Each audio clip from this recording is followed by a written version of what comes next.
Your Practical Magic, where we talk about ways to recognize and encourage the magic in your everyday life. We're also big on celebrating when the practical is divine and when the magic is human, because it all counts. Welcome, everyone, to another YPM. Thanks for joining us. Jennifer and I are really excited today because we have invited a co-host to join us for a very important conversation, something that's been coming up in our worlds and something we're looking very forward to sharing with you. So let me introduce you to Jen Llewellyn. She's the owner of a spiritual boutique with blissful experiences. That's both online and in person if you happen to be in the Hudson Valley. Please make sure you stop by because it's an extraordinarily beautiful place. Welcome, Jen. Hey. Hello, everyone. Hi. We're really excited to have you here. Yeah, very excited. Thanks for having me, guys. We're setting up a two-part experience for you guys with Jen today. First, we're going to dive into this conversation that we have been having over and over again, and it's affecting all the corners of our lives. And it's really about the emergence of the divine feminine presence. We got into a great riff on it when we were just talking the other day, and we were like, ears up. Oh, wow, this is an episode.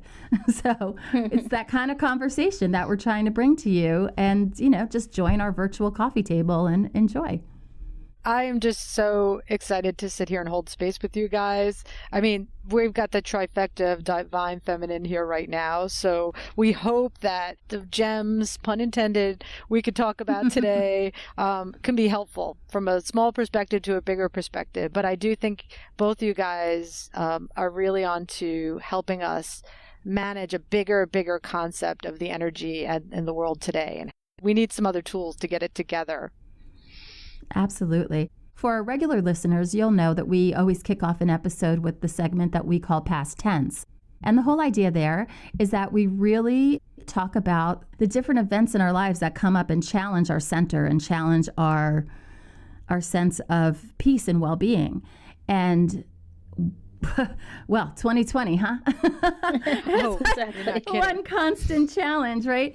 And a lot of that is this idea of the turning of the tide and the shifting from what we can now look back upon and see as a dualistic, paternalistic society that's now being upended and really being healed and being expanded with what is, again, what many of our teachings and our own downloads are telling us is the emergence of the divine feminine, of the time of the yin, of a deeper, more introspective, wider, more inclusive time. And so even though the incredible pressure and extraordinary events of this year just seem as if we can't even, what else could possibly happen, at the same time, this new beautiful energy is birthing.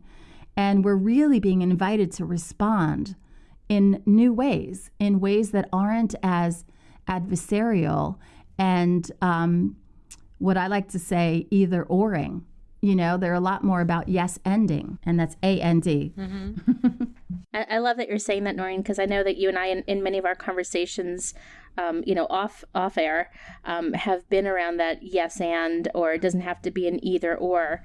And from my own experience, just the amount of things that have happened in this year, and even just like kind of rolling into 2020, I have never had so many, and I didn't realize this is what it is, but so many yin moments where I've gone quiet or have been introspective and taken a different approach. Part of it is it's not what was expected. You're always expected to keep going or to keep moving, and having that time Yang. to be quiet. Yang, thank you.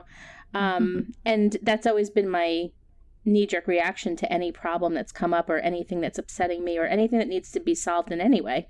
And having this yin year with all the change and things that are happening around it it's been the most transformative year I think I've ever had. I can't believe how transformative it's been leaning into that. Completely. I think that overwhelmingly this year has become sort of an all-encompassing nurture ourselves, right? I mean, self-care is like the big buzzword, but to me, I look at that as we have to nurture ourselves individually and collectively. That there's just no choice. Yeah, absolutely. I totally agree. I've been starting to feel recently, hope this isn't too out there, but I'll just say almost like the earth herself, if it makes any sense, that there's this core, right? There's a center that's calm and all-knowing and unruffleable, if that makes sense. But, if it's the crust of my surface, that's the personality, that's the more reactive space. And with all the events, again, going on, there's just been an onslaught to, let's just say, till that soil. Yeah. But in a way, it's a good thing because, you can, again, the invitation here is to expand that calm center so that it ends up being greater than that, reactive surface. And I'm starting to feel that difference. But I don't think, to your points, guys, that would have happened without this introspective time. Not at all. I 100% agree. We're awake. I would love to hear from everybody how many people looked in the mirror and said, oh, I know who you are now. There's my authentic self. I've had time to figure that out. Yeah, 100%. There's all this crazy stuff going on. You can only take so much till you go in. Absolutely. Exactly. That has been a lot of what's been going on. I actually want to share one of those New Yorker cartoons that can be, audibly described, which isn't that often.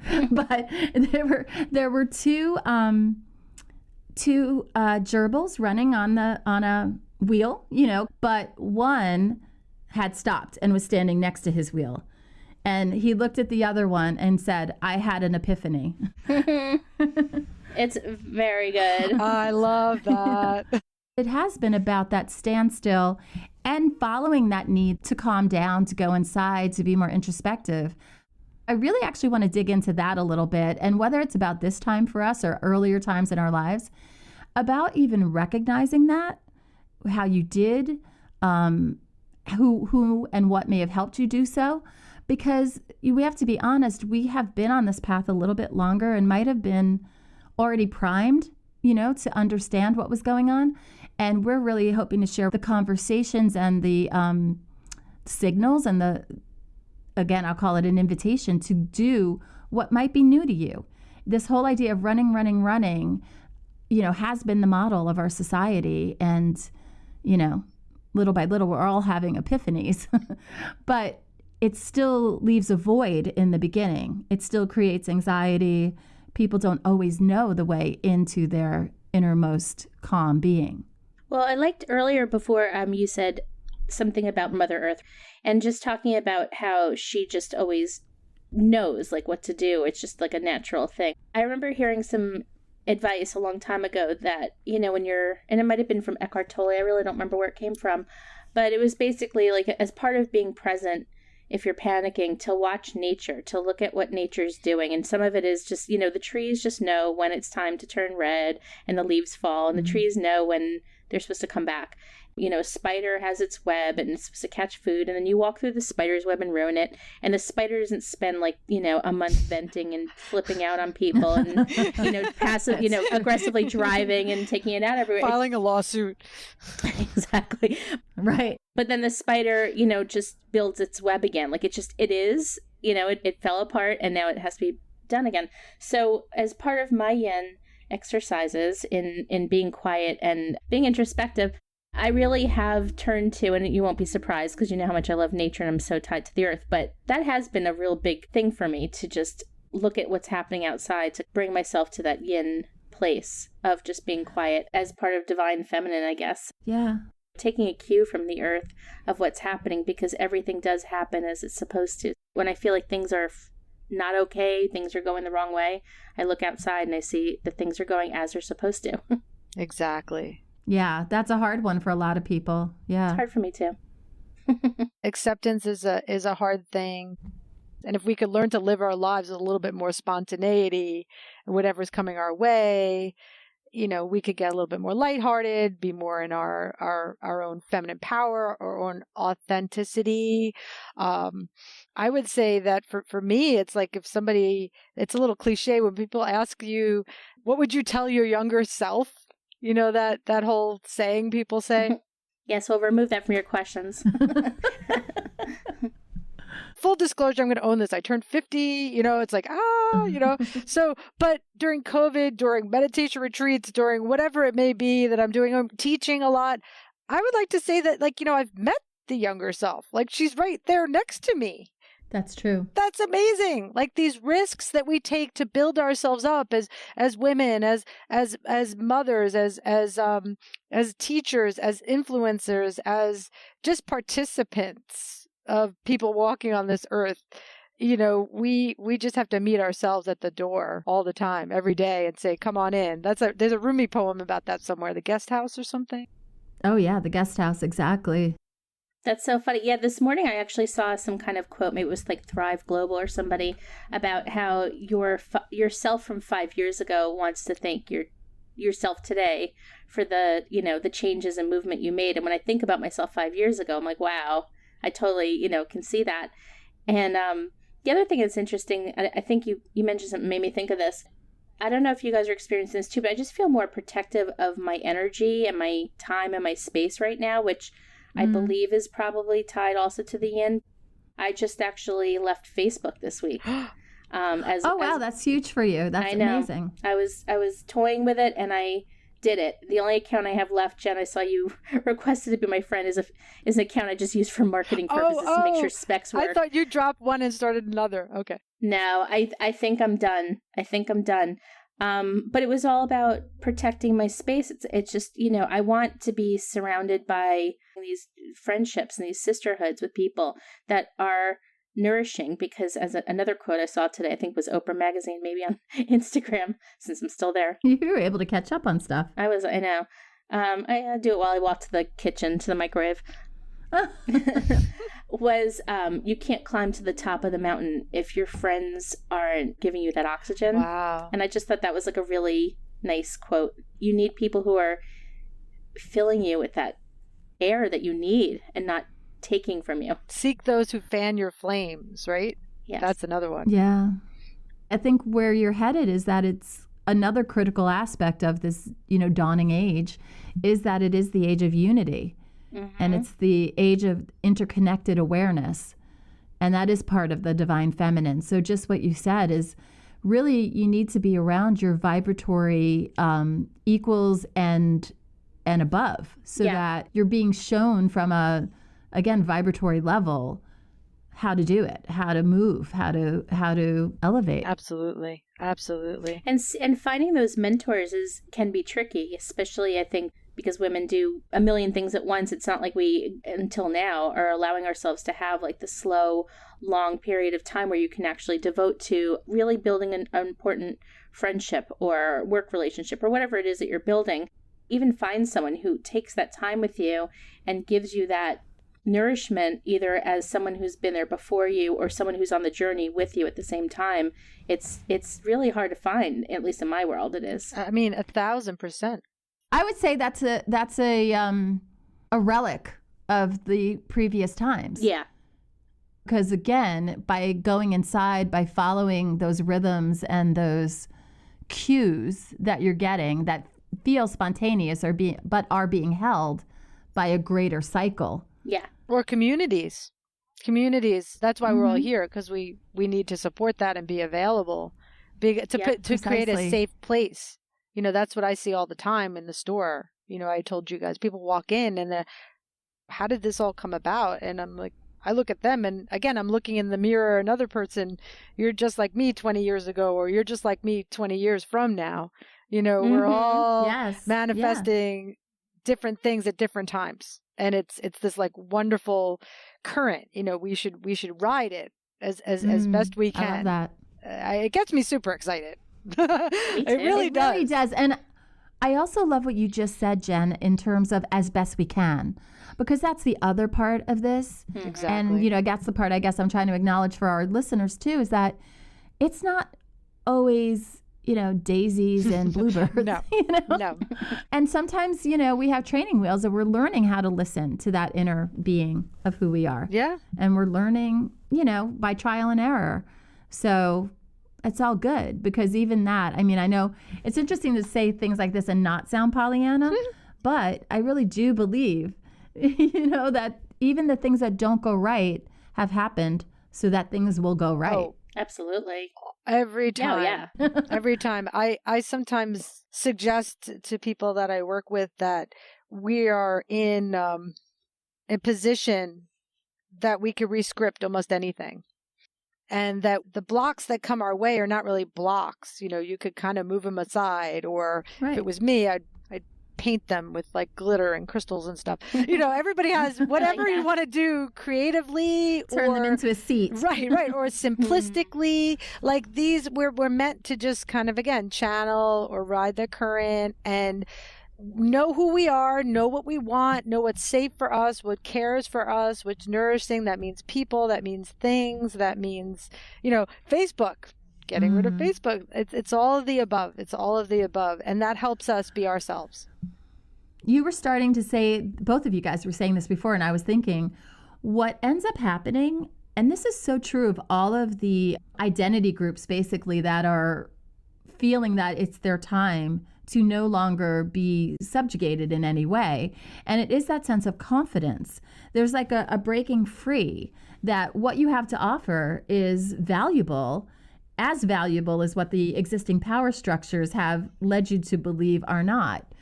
100%. Wow. Yeah, but you know, women have had a great lead on this, or I should say white women have, and now other groups are joining. But altogether, the collective is still helping everybody rise up. And I hope that continues to happen. When we talk about divine feminine power, what exactly is that for someone who's not really familiar with what divine feminine power is? Because I had to look it up. Go ahead and share what you found. Oh my goodness. It's basically intuition, spirituality, all of these more, I guess I would describe them as like not hard and fast, like just, to me it goes with like women's intuition and using that to guide yourself instead of going with this is what you're supposed to do. You're really tapping into your own intuition and your own spirituality used as a guide. I would back that up 100%. I think that intuition's everything. I will do a yes and. Yeah. Keep going. I will do a yes and. Because it's funny when you guys were talking before, I was almost going to interject this, but it's intriguing because, you know, there's a part of me that every time we talk about the divine feminine, it is those deep skills. And as an aside, it actually is living more from the enteric brain, which is the brain that's in the stomach, as well as the brain in the head. I mean, there's a nerve, the vagus nerve, that connects all the way down the brainstem into the stomach itself with the same nerve endings that they find in the brain. Huh. Wow. You know, it's been devalued and kind of dismissed for many, many centuries, but there's really something to it. So what I was going to say is that there's this part of me that's like, oh my gosh, well, are we going back to like, you know, the Middle Ages and potions and cavemen, cave women. Again, this is my opinion, but I think it'll be a little bit of the hitch to the coming years and decades. You know, we have just gone through quite a lot of science and obviously digital advancements, and it's not about throwing all of that away. In some ways, I feel like it's almost a second coming of the Enlightenment. There's a little bit of a circle, right? We talked about cycles, but cycles, and Martha Beck talks about this, as they evolve, you never actually go back to the same place again because you're never the same person. Right. So a cycle is a spiral. You know, I'm going to air quotes this, but if you're doing it right, your spiral is elevating, right? Like you're moving upwards and you're learning more and you're becoming more loving. Yeah, that's Kundalini energy. Exactly. It's in our whole consciousness, like beyond the physical body too.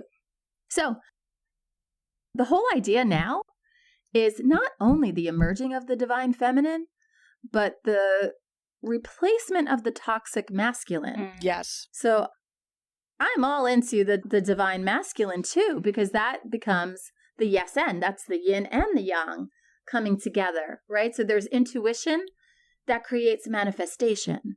And so that's what the creation force is. So that's what I'm into. And the manifestation, oh, I love this lead. This is great. The manifestation leads to an empowerment. So if like you're talking, I love what you're talking about, the connection from here to here. No one can see me, but sacral, right? And the nerve and the brain. And I'm tapping myself all over the place.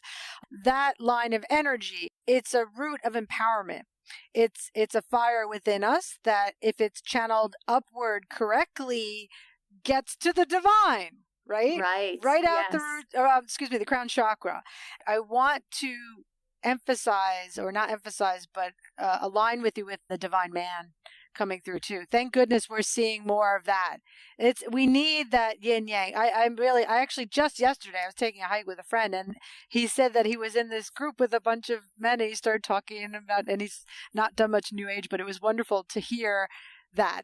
Like, I just had this smile on my face, like, oh yes, I found another one. That, there's people out there, the guys are aligning with us. They're supporting us. Oh, so important. Thanks, Jen. Just adding to that too, it's funny because, you talked about women's intuition, Jennifer. Yeah. There has been a divide between these things, but men have divine feminine energy and can tap into a divine feminine force, just as women can tap into a divine masculine force. And both of us could go toxic too. So, That's true. I think this is all reflective in the way society has been evolving recently, in that there's gender fluidity, there's sexuality fluidity, they're not the same thing. This is allowing us to really be able to move and experience the spectrum. You raise a great point. I don't think it has anything to do with sexuality and even gender identification for this conversation, but it's just the reflection of the shift.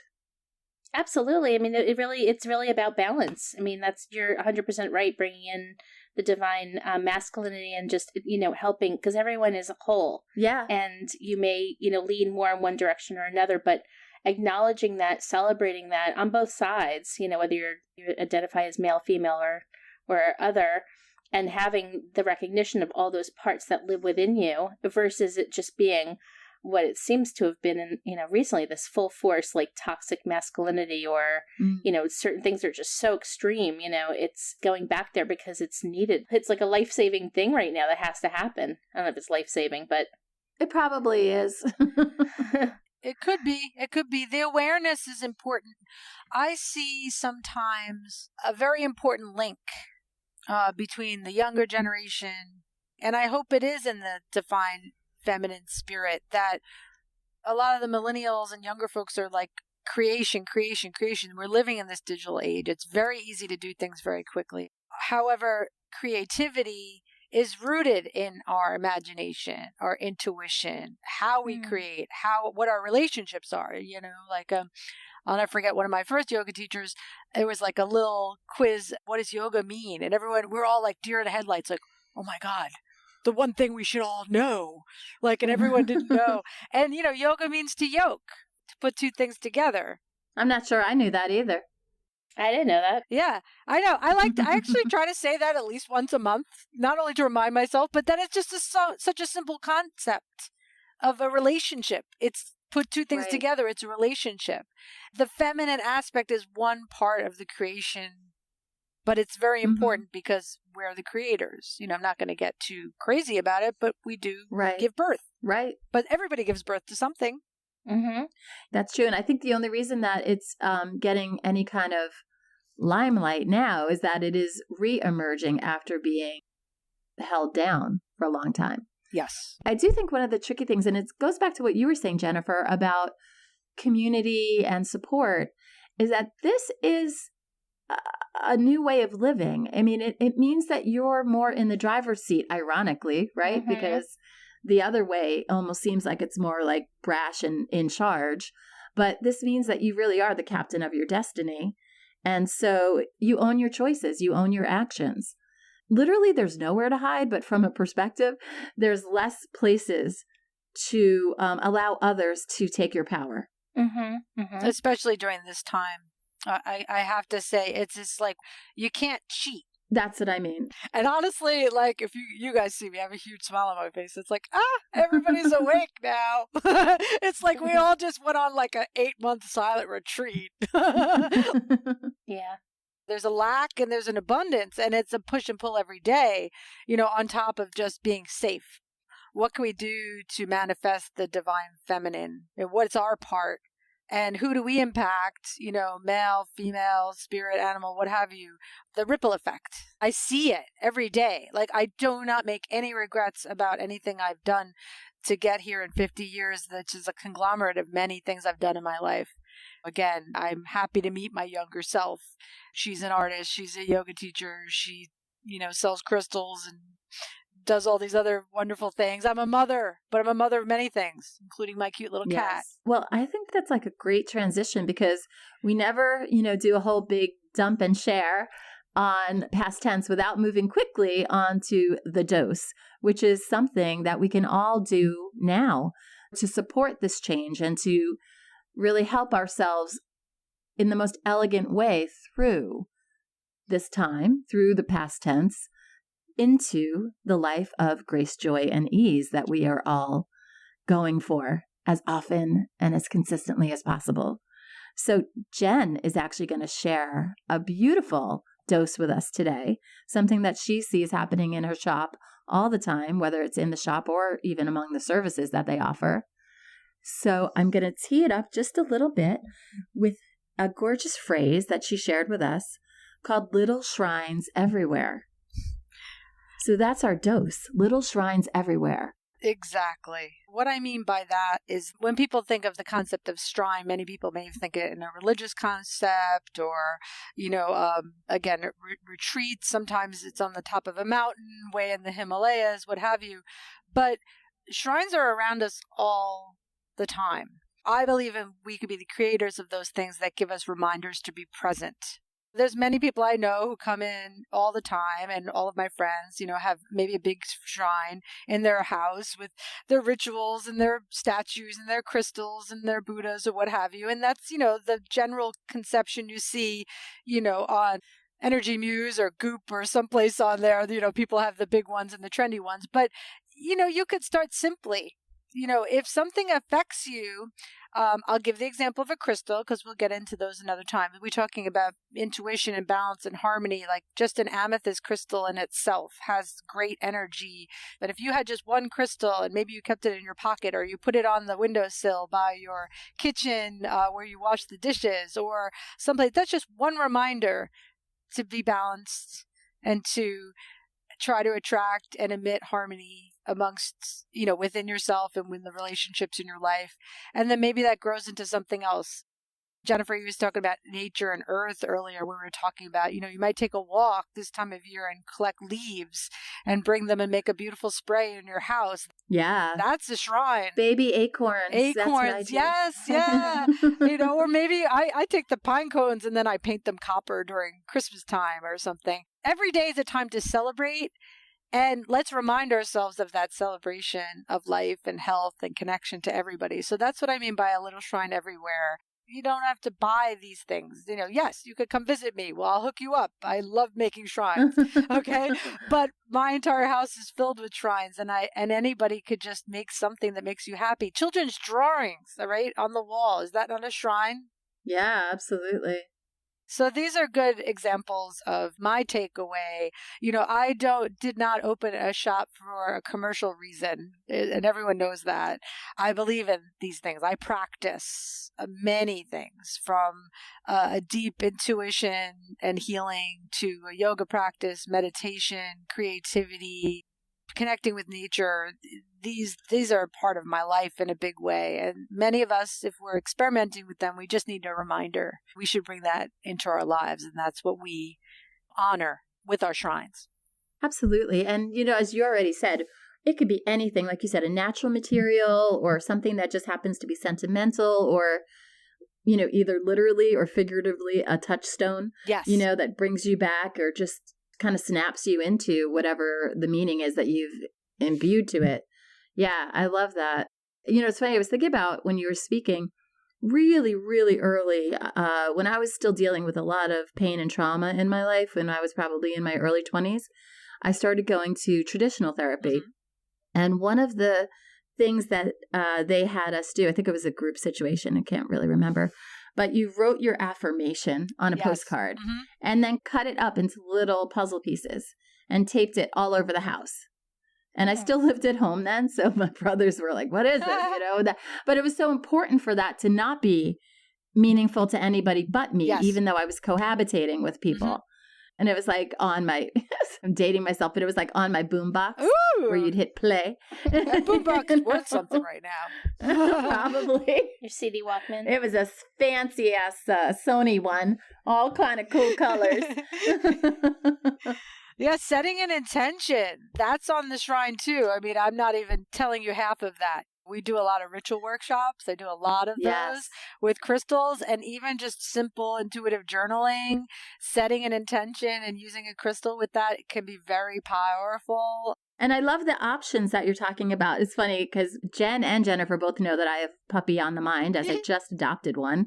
But there are, multiple ways. But one of the two ways you train a puppy and or you imbue your shrine is to capture a behavior, right? So it's something that is already going well, it already has a meaning, and you capture it to reinforce it. Okay. Or you instruct it, like you're saying, you with conscious intention create meaning for that action for the puppy or the shrine. So true. I love that. I love the parallels. I mean, they're everywhere. That's funny because earlier, before we got started, Jen and I were talking about Santa Fe, and I was showing Jen this one thing I have in my house that I said is my prized possession. And I say it's ridiculous because it's basically an old rusted can that someone put glitter on, and they put some kind of, what is it, decoupage? It does look like that, yeah. Yeah. And it's basically a cowgirl, and it's all this glitter and stuff, and it says cowgirl can, but you also read it as like cowgirls can do it. And it's like I said, if there's a fire, that's the one item I'm leaving with besides my kids. And I do fill it with things. I find feathers all the time. Yes, feathers are, so talk about energy from the earth. Just like one feather on my walkway. I got 3 yesterday. I was like, what is happening? I'm either very excited or something. Brace myself. I don't know either way. But all the feathers are in that can. It just made me think about, what you're talking about with the shrine, that you're building this thing and it's all tied to some moment or something that is meaningful for you. So do you guys have anything like that can or any items that you put into a shrine? I feel like I don't even have a dresser top anymore. It's just an altar. Yes. Hard to dust. Really hard to dust. Yeah. I know. My God, I know. I think about it. I have a plate full of crystals. I'm like, oh, okay. I know, right? We just do a big wash up. I know. Just like if I sage this, it'll clean it, right? Exactly. Is there a dust buster that dusts and sages at the same time? That's $1 million idea. Oh my God, there you go. Aromatherapy dust busting. Oh my God. That's genius. That's so fun. I was going to say, I'm just adding earth element to my altar with the dust. Oh, that's yeah, all. exactly. It's sacred. That's funny. Except sacred. Sacred dust. That's not dust. Oh, that's really funny. Well, can I give a suggestion? Yeah. Just like feeling a little spontaneous here. So in terms of any kind of ritual or shrine, I'm just going to say, without even giving examples, that if you want to feel very present in the moment, try to connect to the 4 elements, right? So fire, earth, water, air. I'll give you one example if you want. A feather, air, fire, a candle, water, a bowl of water, maybe put a few, actually, here you go. Get some water, go outside, get some flowers. There's the earth. There you go. 4 elements. Put it on the table. There's a shrine. That's cool. Very sweet. All right, ladies. Well, let's move on. Let's move to our crush, which is just some fun pop culture that we've been enjoying that we want to share with you guys. Does anyone have a crush?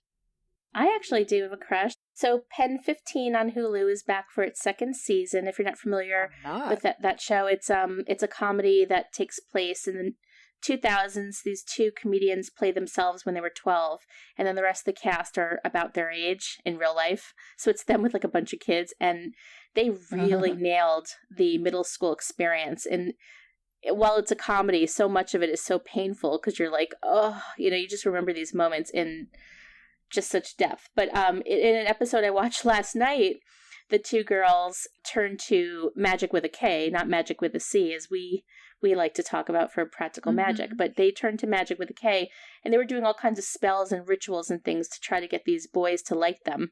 It just was a really funny episode. But in the beginning of it, they came across this thing by accident. They were in the woods, and they were, in a tree, and they found this woman's card happened to be there, and her name had the name Wicca within the last name, and they just thought it was a sign, and they just went with it. And that's what this whole episode was about. It was very funny, but I just love that series. And talking about your past self, my God, I mean, there's got to be something for everyone that you relate to in this series where you're just like, oh, yes, I remember that. I would never want to go back to it.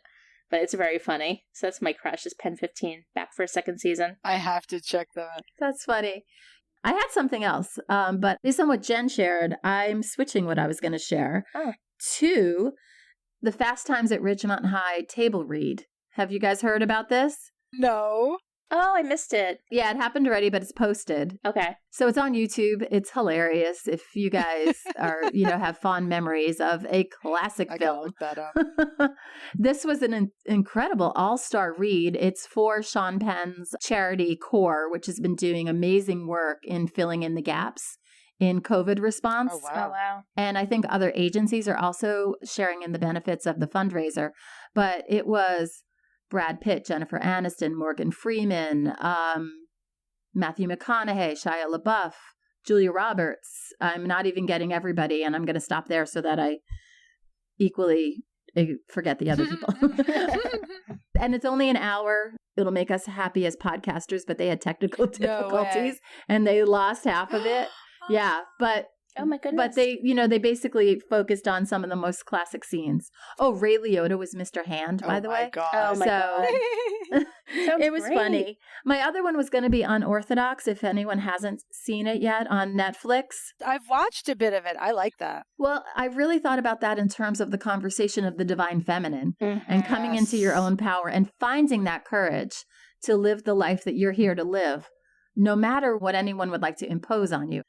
It's a great example, Noreen. That's a really great example. Huh. That is an amazing example. Slam dunk. Mm-hmm.